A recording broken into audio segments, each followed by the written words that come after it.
അങ്ങനെ 2 മാസത്തെ internship start ചെയ്തിട്ടുണ്ട്. അപ്പോൾ രാവിലെ അമ്മയാണ് എന്നെ കൊണ്ടാക്കുന്നത്. മറ്റേ കുഞ്ഞു പിള്ളേരെയൊക്കെ സ്കൂളിൽ കൊണ്ടാക്കുന്ന പോലെ. എനിക്കൊരു പേടി. അപ്പോൾ ധൈര്യത്തിന് അമ്മേനെയും കൂടെ കൊണ്ടുപോയതാണ്. അപ്പോൾ ബസ്സിൽ പാട്ടൊക്കെ കേട്ട് വൈബൊക്കെ അടിച്ചിരുന്ന് പോവാണ്. അങ്ങനെ നമ്മൾ ആറ്റിങ്ങലെത്തി. ആറ്റിങ്ങൽ നിന്ന് നമുക്ക് കിഴക്കേക്കോട്ട ബസ്സിൽ കയറി ചാക്കയിൽ ഇറങ്ങണം. ചാക്കയായിരുന്നു നമ്മുടെ സ്റ്റോപ്പ്.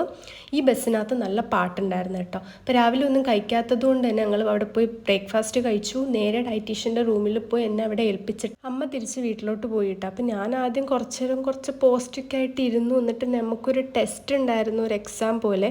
അതൊക്കെ കഴിഞ്ഞ് ഉച്ചയായപ്പോൾ ചോറ് കഴിക്കാൻ പോയി. And this is the second day ആണ്. പതിവ് പോലെ രാവിലെ ബസ് സ്റ്റോപ്പിൽ ഇറങ്ങുക. അപ്പോൾ ഇത് നമ്മുടെ ട്രിവാൻഡ്രം ഇൻ്റർനാഷണൽ എയർപോർട്ടാട്ടോ. ഇതിൻ്റെ തൊട്ടടുത്തായിട്ടാണ് ഹോസ്പിറ്റൽ. പിന്നെ മാൾ ഓഫ് ട്രാവൻകൂറും കൂടി ഉള്ളത് കൊണ്ട് ബോറടിക്കുകയാണെങ്കിൽ അവിടെയൊക്കെ പോയി ഒന്ന് കറങ്ങിയിട്ടൊക്കെ വരാമെന്ന് വിചാരിക്കേണ്ട, നടക്കില്ല. അപ്പോൾ അതൊക്കെ കഴിഞ്ഞ് വീണ്ടും ചോറ് കഴിക്കാനെത്തി. പിന്നെ വൈകിട്ടായപ്പോൾ സ്ഥിര പരിപാടി ഇറങ്ങിയിട്ടുണ്ട്. പിന്നെ ആറ്റിങ്ങലെത്തിയപ്പോൾ എനിക്ക് ഒടുക്കത്തെ വിശപ്പ്. എനിക്ക് ജലദോഷം വന്നതിനാൽ ഭയങ്കര വിശപ്പാണ്. അങ്ങനെയുള്ള ആരെങ്കിലും ഉണ്ടോ? അങ്ങനെ പോയി ഒരു ഷവർമ്മ കഴിച്ചു. അപ്പോൾ കിട്ടിയൊരു സന്തോഷം